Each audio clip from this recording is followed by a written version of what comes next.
কাহিনীর শুরুতে আমরা এক সুন্দরী মহিলাকে দেখি যার নাম অ্যালিস। তার বয়স 30 বছর। অ্যালিস গত 8 বছর ধরে প্যারিসের একটি ফ্যাশন ম্যাগাজিনে কাজ করছে।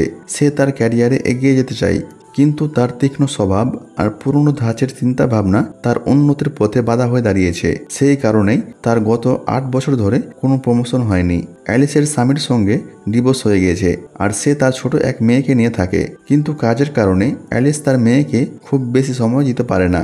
প্রতিদিন অফিসে যাওয়ার আগে সে তার মেয়েকে তার বোনের বাড়িতে রেখে যায়।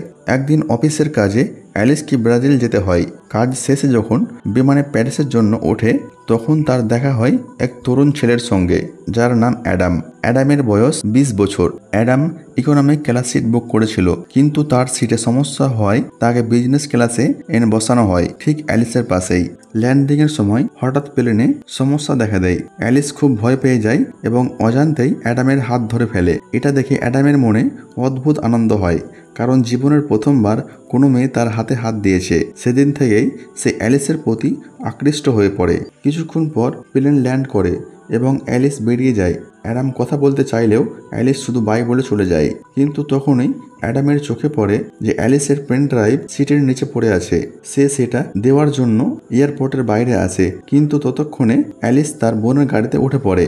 রাস্তায় যেতে যেতে অ্যালিসের বোন তাকে এক ডাক্তারের কথা বলে এবং বলে যে অ্যালিসের উচিত তার সঙ্গে দেখা করা। কিন্তু অ্যালিস বিয়ে করতে চায় না, তাই সে স্পষ্টভাবে বলে দেয় না। এতে তার বোন রাগ করে। সে চায় অ্যালিস যেন কোনো ভালো ছেলেকে দেখে বিয়ে করে। এরপর অ্যালিস অফিসে যায়, কিন্তু অফিসে তার সহকর্মীরা তার ব্যবহার একদম পছন্দ করে না এবং তার আড়ালে তাকে নিয়ে খারাপ কথা বলে। একদিন অফিসের এক স্টাফ অ্যালিসকে জানায় অ্যাডাম নামের এক ছেলের ফোন এসেছিল, সে তোমার সঙ্গে কথা বলতে চায়। কিন্তু অ্যালিস বলে দেয় সে কোনো অ্যাডামকে চেনে না। এরপর অ্যালিস তার বসের কাছে গিয়ে প্রমোশনের কথা বলে, কিন্তু বস তাকে বলে তোমার লেখা আর্টিকেলগুলো অনেক পুরনো ধাঁচের, তোমাকে কিছু নতুন রোমাঞ্চকর আনতে হবে। যদি এইভাবে চলতে থাকে তবে আমি তোমাকে চাকরি থেকে বের করতে বাধ্য হব। এই কথা শুনে অ্যালিস ভীষণ চিন্তায় পড়ে যায়। সেদিন সে অনেক রাত পর্যন্ত অফিসে বসে কাজ করতে থাকে আর ভাবে কিভাবে সে কাজের মধ্যে নতুনত্ব আর রোমাঞ্চক আনতে পারবে। ঠিক তখন অ্যালিসের হাতে পড়ে সেই স্টাফ মেম্বারের দেওয়া নোট। সেখানে লেখা ছিল যে ছেলেটি আসলেই পেন ড্রাইভের কথা বলছিল। অ্যালিসের তখন মনে পড়ে যায় সে তো ভুলে প্লেনের ভিতরেই পেন ড্রাইভ ফেলে এসেছে। সে তৎক্ষণাৎ অ্যাডামকে ফোন করে বলে তুমি কোথায় আছো, আমার পেন ড্রাইভটা খুব দরকার। অ্যাডাম তখন তার বন্ধুদের সঙ্গে এক বারে ছিল। সে অ্যালিসকে সেখানে আসতে বলে। অ্যালিস বারের বাইরে পৌঁছালে অ্যাডাম তাকে ভিতরে নিয়ে যায়। হঠাৎ সেখানে অ্যালিসের অফিসের দুজন মেয়েকেও সে দেখে ফেলে এবং অ্যালিসকে অ্যাডামের সঙ্গে দেখে অবাক হয়। অ্যালিস তাড়াহুড়ো করে বের হতে চায় এবং অ্যাডামের কাছে পেন ড্রাইভ চাইলে অ্যাডাম বলে পেন ড্রাইভ তো আমার বাসায় আছে, আমাদের ওখানে যেতে হবে। তারা দুজন বাইরে আসে। অ্যাডাম তাকে নিজের স্কুটারে বসতে বলে। জীবনের প্রথমবার স্কুটারে উঠতে গিয়ে অ্যালিস একটু দ্বিধায় পড়ে। অ্যাডাম তাকে হেলমেট দেয়, কিন্তু অ্যালিস সেটা ঠিকভাবে পরতে পারে না। তখন অ্যাডাম নিজে হেলমেট পরিয়ে দেয়। এমন সময় অ্যালিসের অফিসের দুজন মেয়ে দূর থেকে এমনভাবে ছবি তোলে যাতে মনে হয় তারা যেন চুমু খাচ্ছে। তারা চুপিসারে সেই ছবি অনলাইনে পোস্ট করে দেয়। এরপর অ্যাডাম অ্যালিসকে নিজের বাসায় নিয়ে যায়, যেখানে তার বাবা উপস্থিত ছিল। অ্যাডাম ইচ্ছে করে পেন ড্রাইভ দিতে দেরি করে যাতে অ্যালিসের সঙ্গে আরও কিছুক্ষণ কথা বলা যায়। শেষে যখন সে পেন ড্রাইভ দেয় এবং অ্যালিস বের হতে যায়, তখন অ্যাডাম বলে আমি কি তোমাকে স্কুটারে করে পৌঁছে দেব?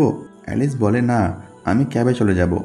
অ্যালিস কিছু না বলে শুধু মুচকি হাসি দিয়ে চলে আসে। পরের দিন যখন অ্যালিস অফিসে যায়, সবাই তাকে অদ্ভুত দৃষ্টিতে দেখতে থাকে। অ্যালিস কিছুই বুঝতে পারে না। ঠিক তখনই তার এক সহকর্মী মোবাইল বের করে তাকে সেই ছবি দেখায়, যেখানে অ্যালিস আর অ্যাডাম দেখা যাচ্ছে। ছবিটা এমনভাবে তোলা হয়েছিল যেন মনে হচ্ছে তারা চুমু খাচ্ছে, আর সেই ছবিটাই অনলাইনে ভাইরাল হয়ে যায়। কিন্তু তার বস এটা দেখে একেবারে খুশি হয়ে ওঠে।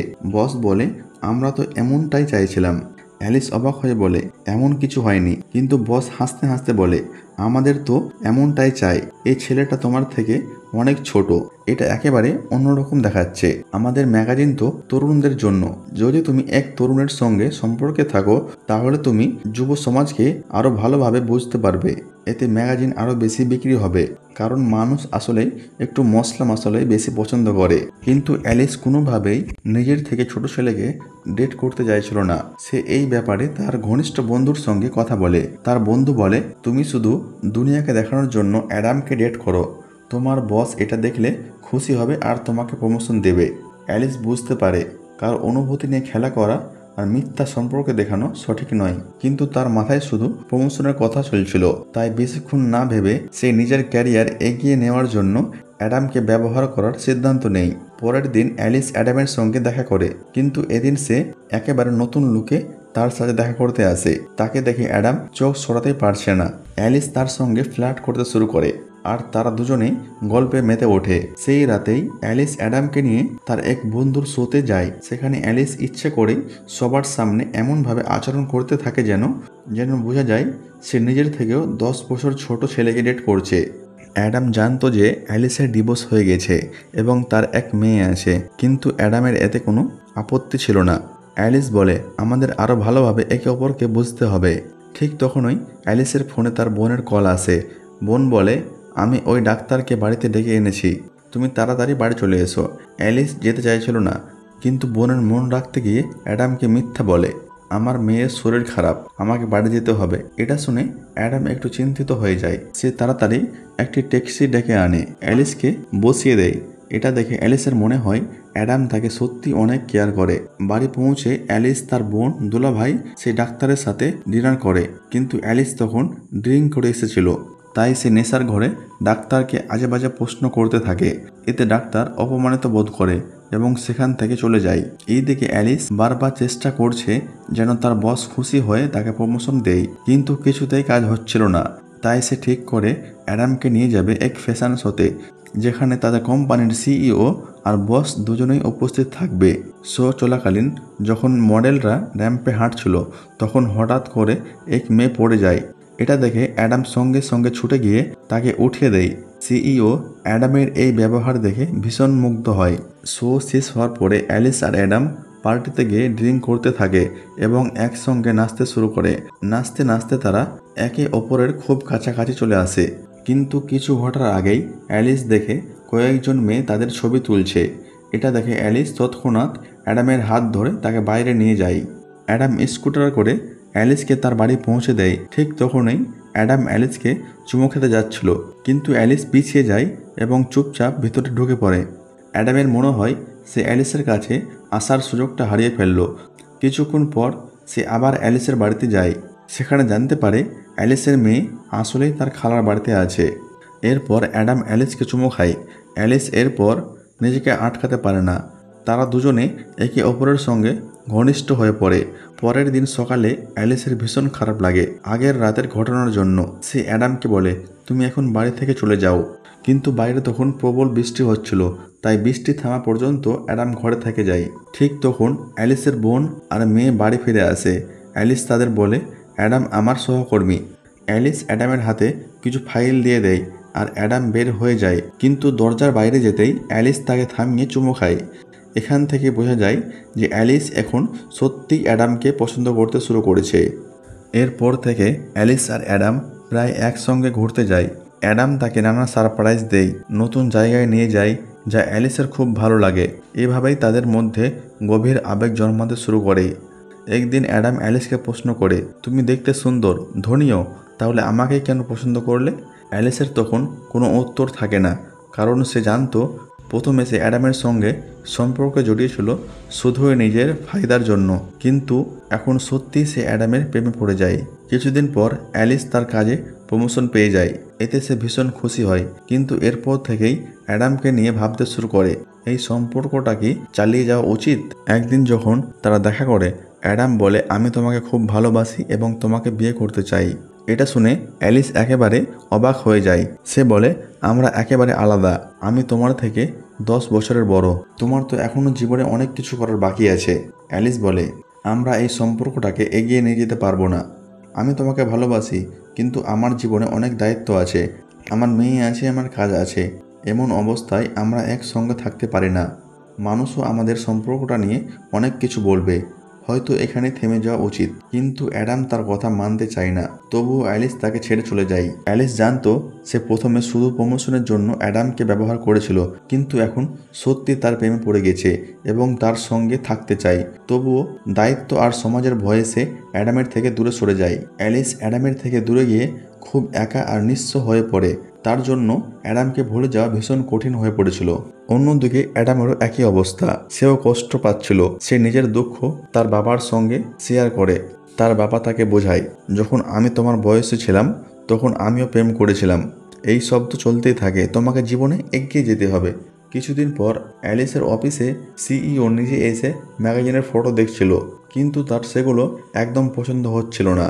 তিনি চান মেল মডেলের জায়গায় কোনো নতুন আর অচেনা মুখ। ঠিক তখন তার চোখ পড়ে অ্যালিসের ল্যাপটপের স্ক্রিনে, যেখানে ওয়ালপেপার দেওয়া ছিল অ্যাডামের ছবি। ছবিটা দেখে সেও চিনতে পারে, এই তো সেই ছেলে যে ফ্যাশন শোতে পড়ে যাওয়া মেয়েটিকে তুলেছিল।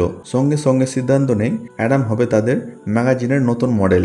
এটা শোনার পর অ্যালিসের ভালো লাগে না। সে একেবারে চায় না আবার অ্যাডামের সঙ্গে দেখা হোক, কিন্তু বসের কথায় তাকে রাজি হতেই হবে। অ্যালিস অ্যাডামকে ফোন করে, কিন্তু অ্যাডাম তার কল রিসিভ করে না। তখন অ্যালিস নিজেই অ্যাডামের বাড়ি যায় এবং তাকে জোর করে নিজের সঙ্গে বাইরে নিয়ে আসে। অ্যাডাম ভাবে অ্যালিস আবার তার সঙ্গে সম্পর্ক শুরু করতে চায়, কিন্তু অ্যালিস তাকে জানায়, তোমাকে ম্যাগাজিনের জন্য মডেল হতে হবে। তুমি সুন্দর সুন্দর মেয়েদের সঙ্গে কাজ করতে পারবে আর তার জন্য টাকাও পাবে। এই কথা শুনে অ্যাডাম রেগে যায়। তার বুঝতে দেরি হয় না যে অ্যালিস আসলেই নিজের কাজের জন্যই তাকে ব্যবহার করছিল। অ্যাডাম বলে, আমি তোমার সঙ্গে আর দেখা করতে চাই না, তুমি চলে যাও। এই কথা বলে অ্যাডাম চলে যায়। যেদিন অ্যাডামের ফটোশ্যুট হওয়ার কথা ছিল সেদিন সবাই তার অপেক্ষা করছিল। অ্যালিসের ভয় হয় যদি অ্যাডাম না আসে তবে তাকে চাকরি থেকে বের করে দেওয়া হবে। ঠিক তখনই অ্যাডাম চলে আসে, কারণ সে এখনও অ্যালিসকে ভালোবাসে। তাকে মেকআপ রুমে নিয়ে যাওয়া হয়, যেখানে তার লুক তৈরি করা হচ্ছিল। ঠিক তখন অ্যালিসের এক বন্ধু অ্যাডামের কাছে এসে ক্ষমা চায়। সে বলে, আমি অ্যালিসকে পরামর্শ দিয়েছিলাম যে তোমার সঙ্গে মিথ্যা সম্পর্কে গড়ে তুলুক, যাতে সে প্রমোশন পায়। এই কথা শুনে অ্যাডামের মন ভেঙে যায়। তার মনে হয় অ্যালিসের ভালোবাসা আসলে এক নাটক। অ্যাডাম বাইরে এসে সবার সামনে অ্যালিসকে চুমু খায়। তারপর সে ফটোশ্যুট করে, কিন্তু সবকিছু তার কাছে একেবারে নতুন অভিজ্ঞতা ছিল। সে ঠিক মতো পোজ দিতে পারছিল না। ফটোগ্রাফার বারবার তাকে নির্দেশ দিচ্ছিল। এতে বিরক্ত হয়ে অ্যাডাম চলে যায়। তখন অ্যালিস তাকে বোঝাতে আসে, কিন্তু অ্যাডাম রাগ করে বলে, আমি তোমাকে ভালোবেসেছিলাম আর তুমি নিজের স্বার্থের জন্য আমাকে ব্যবহার করেছো। অ্যাডাম দুঃখে ভেঙে পড়ে এবং সেখান থেকে চলে যায়। এতে অ্যালিসও ভীষণ কষ্ট পায়। তার বস তাকে চাকরি থেকে বের করে দেয়। এখন সে একেবারে একা হয়ে পড়ে।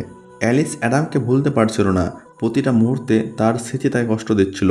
অবশেষে তার মনে হয় ক্যারিয়ারের চেয়ে অনেক বেশি জরুরি সেই মানুষ যাকে সত্যি ভালোবাসে। অ্যালিস সরাসরি অ্যাডামের কলেজে যায়। সবার সামনে দাঁড়িয়ে বলে, আমি আমার ভবিষ্যৎ নিয়ে চিন্তা করা ছেড়ে দিয়েছি। সমাজ আমাদের সম্পর্কে কী ভাববে, কী বলবে, এই নিয়ে আর আমার কোনো মাথা ব্যথা নেই। আমি শুধু তোমাকেই চাই। আমি তোমাকে ভালোবাসি এবং তোমার সঙ্গেই থাকতে চাই। সে অ্যাডামের কাছে ক্ষমা চায়। অ্যাডাম তো এখনও তাকে ভালোবাসে। সে অ্যালিসকে চুমু খায় এবং ক্ষমা করে দেয়। এরপর থেকে দুজন একসঙ্গে সুখে শান্তিতে থাকতে শুরু করে। আর এখানেই সিনেমাটা শেষ হয়।